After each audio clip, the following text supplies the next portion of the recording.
Hello, BookTube, and welcome to another day, another robot, or two, or three.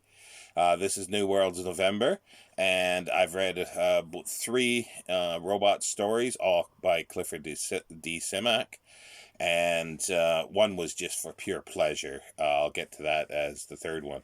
But the first one I read was called All the Traps of Earth. It was published in the magazine of fantasy and science fiction in March 1960. It was, according to Clifford Simak's journals and notebooks, that it was refused by Horace Gold for Galaxy, who's the editor, and John W. Campbell for Astounding. Um, and Robert Mills took the story, and it was published there. And I read it in this here. It's volume one of the complete short fiction of Clifford Simak. I Am Crying All Inside and Other Stories. This was published in 2015 in hardback form, in paper hard copy form. There are 12 of these so far, and I thought that was complete, but I realized, hey, there's some stories that are missing. I can't find in the 12 volumes. There's 8 in hard copy and 4 electronic, and and then the introduction. The editor, David W. Wixon, who's the executor of the Simak estate, says that it's going to be 14 volumes. So that's why. There's still 2 to come. But All the Traps of Earth. It's about a robot called Richard Daniel.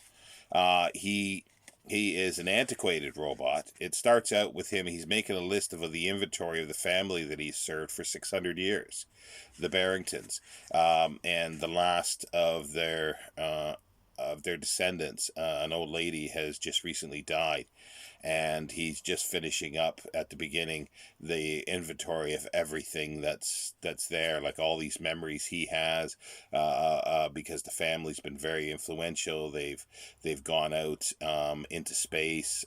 They've been politicians, judges, and throughout the years. And he has all these memories, and he knows each sort of artifact that's been kept, and pictures of all the ancestors there. But he ends the inventory with one domestic robot, Richard Daniel, antiquated but in good repair.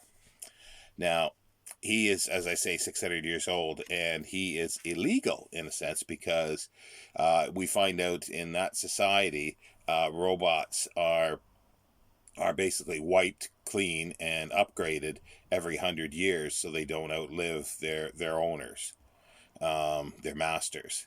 But he never was. The family never did this, so they sort of hid him away. They were influential, and they actually gave him a surname, another name. They gave him 2 names, which is very rare.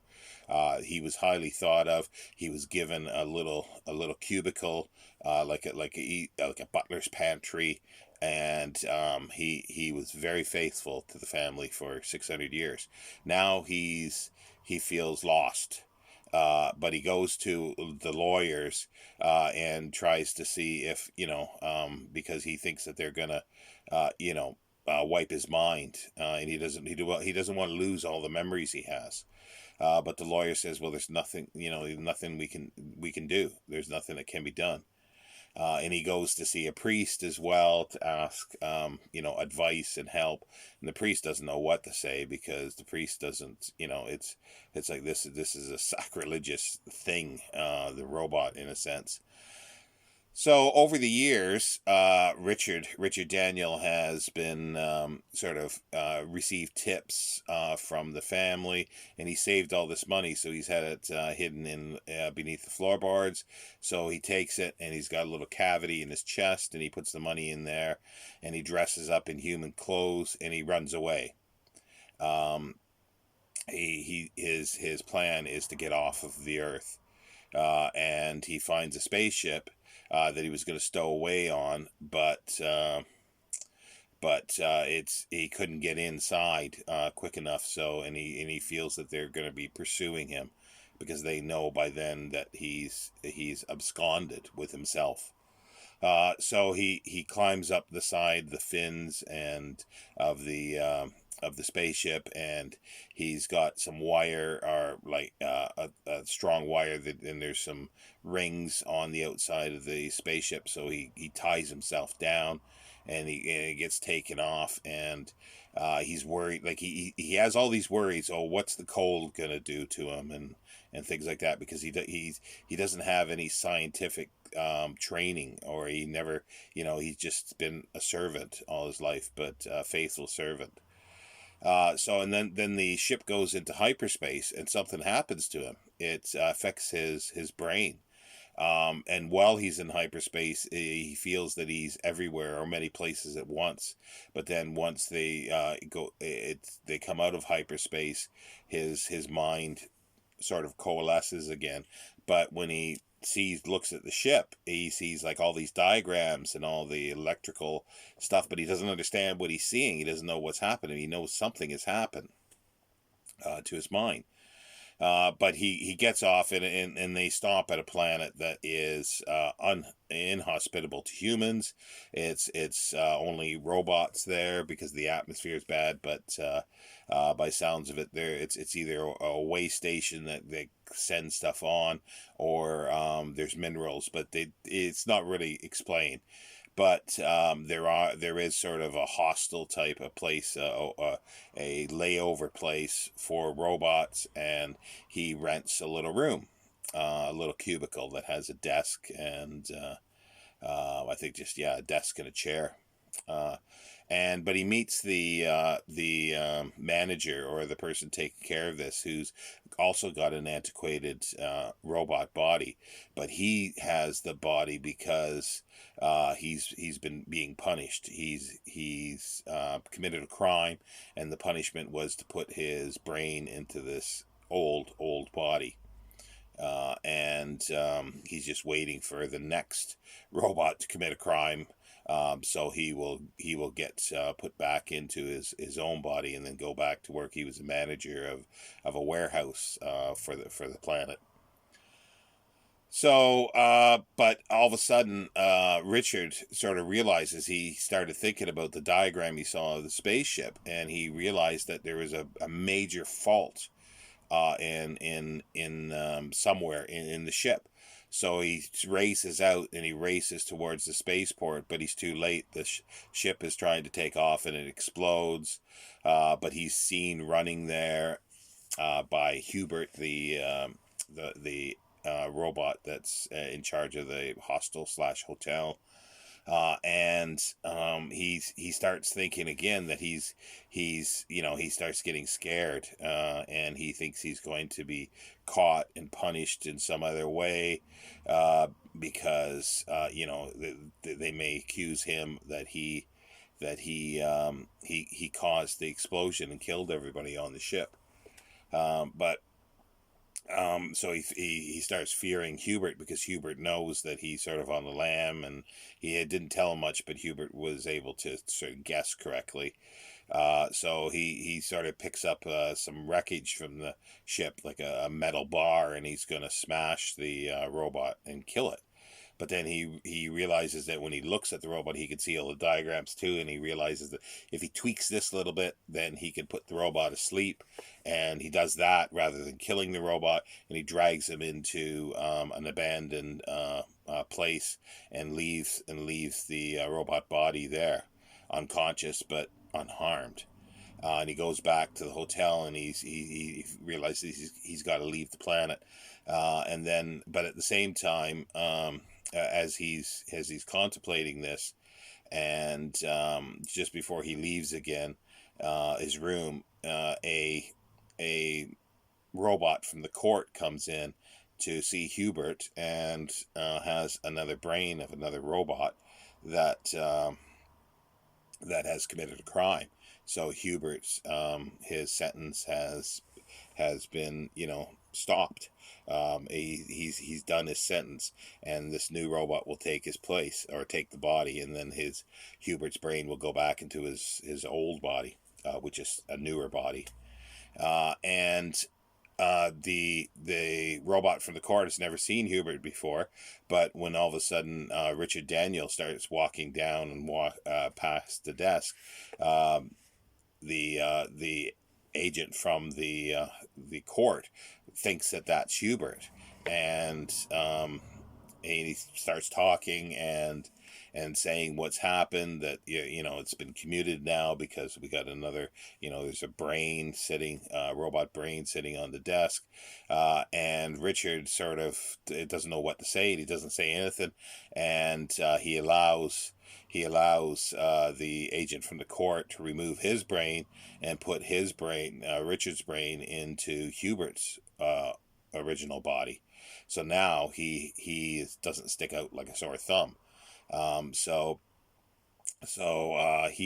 He leaves, and he stows because everybody thinks he's Hubert. So he just sort of walks up because the robots are unloading the freight from this new rocket that's come in. So he just walks up and he stows away on the ship, but he gets caught. The captain decides, well, I'm not going to turn you in. We wanted a robot, so they get him to work and clean up the ship, like polish and do repairs, minor repairs, but all the while too, Richard is making repairs using his sort of telekinetic ability to tweak things and change things. But he doesn't like what he's doing there, but it's okay. And he figures, well, he's not sure what to do. But one of the humans becomes ill with appendicitis. The doctor is too drunk to operate, so Richard tweaks and cures him from the appendicitis, and Richard starts thinking, oh well, he's got all these powers, is more powerful than humans, and that he could have other robots gain that power or be sort of a robot messiah. And he's getting a bit of a swelled head, but also there's fear as well. So they land on another planet. The captain's talking really, badly to him, and he meets the occupant, the inhabitants of the planet. They're humans, and they only see they got horse and buggy type, not much technology at all, and Richard realizes that he's needed there, and that's what he comes to realize, that's what he wanted. He wants to be needed, and he is needed there because they're sick. There's a sick child. The radio's not working. He can do all this stuff. He can fix it, and he decides to stay.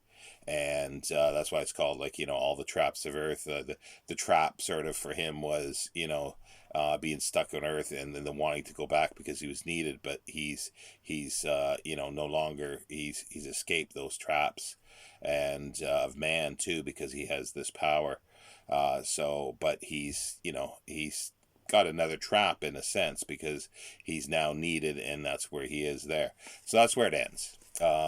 And it's a great story because it shows how Clifford Simak deals with robots for the most part.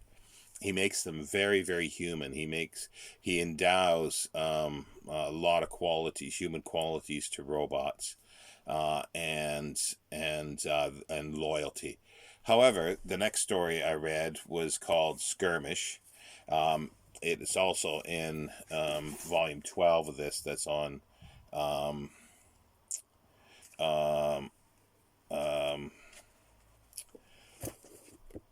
ebook. It's an ebook, and it was it's called Skirmish. But it was published in Amazing Stories, December 1950, as Bathe Your Bearings in Blood. The original story that Simak had was Skirmish, but he then liked the name Bathe Your Bearings in Blood. But it's been since then gone back to the original name after, when it's been in anthologies, and it's in this anthology here, a science fiction omnibus edited by Brian Aldiss. It's Penguin. published. Well, this is a later edition. It's always difficulty to see this. 2007, this the revised and expanded edition, first published in Penguin Modern Classic 2007. It originally was published in 1961. And it's basically, it's a little different, not so much robot orientated, but thinking machines in a sense. It's about a newspaper man, Joe Crane, and he gets to there's something wrong with his clocks. He realizes that he got up an hour early, so he got into work early. But then he gets into work and he sees this sort of rat like contraption that's on his desk. And and it's got legs and it runs around, and he doesn't know what this thing is, so he traps it in the cupboard with the pens and paper and the stationery cupboard. He traps it in the stationery cupboard, and then he sits down, and his typewriter types out by itself, "Don't mess in with this, Joe. Don't mess with any of this." So he doesn't know what's happening with this, and then they get a call in about somebody who saw a sewing machine that was just sort of went for a walk down the street, and when the guy went to try to go to it, it sort of scurried away and went around the corner, and the guy says it felt like it was looking at him. So and then he starts typing up the story because the managing editor says, "Well, we can get a story about this. Call other people around on the street and see if they saw anything." So it's a little town newspaper, basically. So local interest, and he's having trouble with this. He's having trouble with this story, and then all of a sudden he takes a break and he comes back, and there's a little story written already in the in his typewriter, and the typewriter wrote it itself. And then they find out that there was what they called a brain at Harvard, I think it was, or was it Cambridge? That no, Harvard, I think Harvard, yeah, Harvard. And it sort of disappeared overnight. This huge, many-ton computer, but called a brain, had disappeared. So he the typewriter keeps typing things out. So he decides he's had enough of this. He's going home, and he takes the typewriter with him. And then he sits in the kitchen with the typewriter, asking it questions, and it answers some with a yes or no and things like that.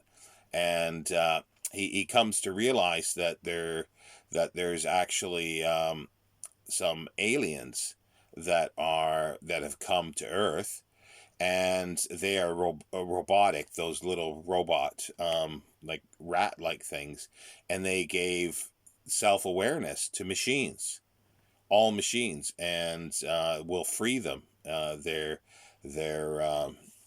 promises. So he deduces that he's been chosen. He's been chosen for this, to see what reaction humans will have for this. So he gets he realizes this, that they're going to basically come and make all machines sentient and thinking and conscious, self-aware, and then kill all the humans.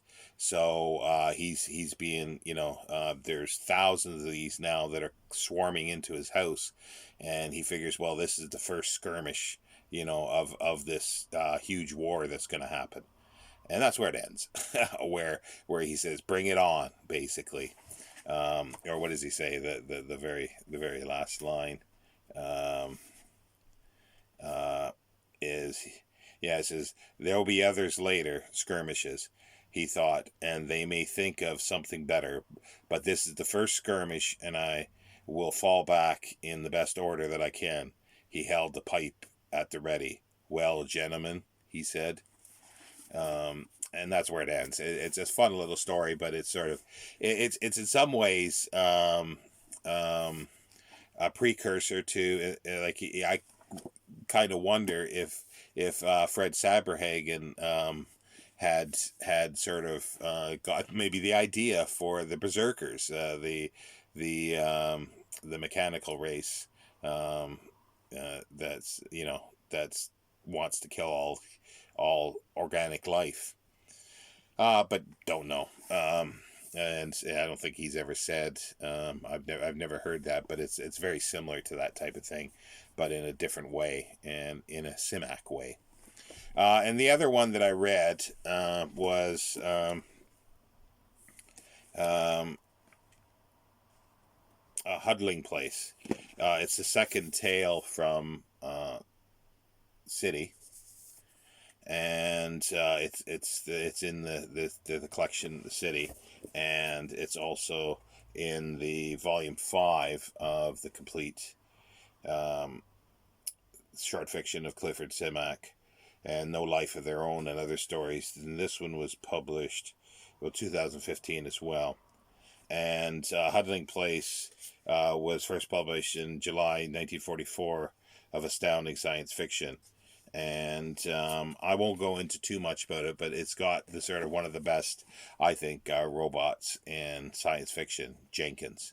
Again, like Richard Daniel, a loyal,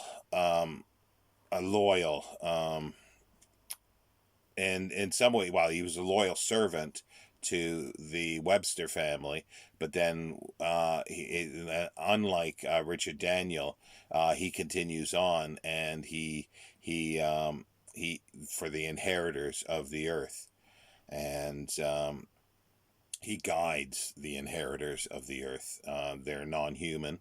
I won't go into too many details. Scott Bryant is reading City, so I'll let him deal with Huddling Place and the whole and all the stories in City. But Jenkins is just fabulous, and it's a very good story. It's my favorite from City, favorite tale, and I read it every so often, and I just had the urge to read it again. And City starts out this way. Where is it here? It's got. Let's get to These are the stories that dogs tell when the fires burn high and the wind is from the north. Then each family circle gathers at the hearthstone, and the pups sit silently and listen. And when the story's done, they ask many questions. What is man? They'll ask. Or perhaps, what is a city? Or, what is a war? And that sets up. It's a collection of short stories that were strung together with these with editorial comments by a fictitious editor. And I've read this. Must have read it a dozen times, possibly 20 times. I read it every year up until a few years ago, and I read it again earlier this year, about June or July. But anyway, there's robots. There's 3 more robot stories that I've read, and I might do a few more, but I am reading now Arthur C. Clarke's 2001 A Space Odyssey for the book to film, and I'll have that hopefully, fingers crossed, on Saturday. But that's it for now, BookTube, and I will see you next time.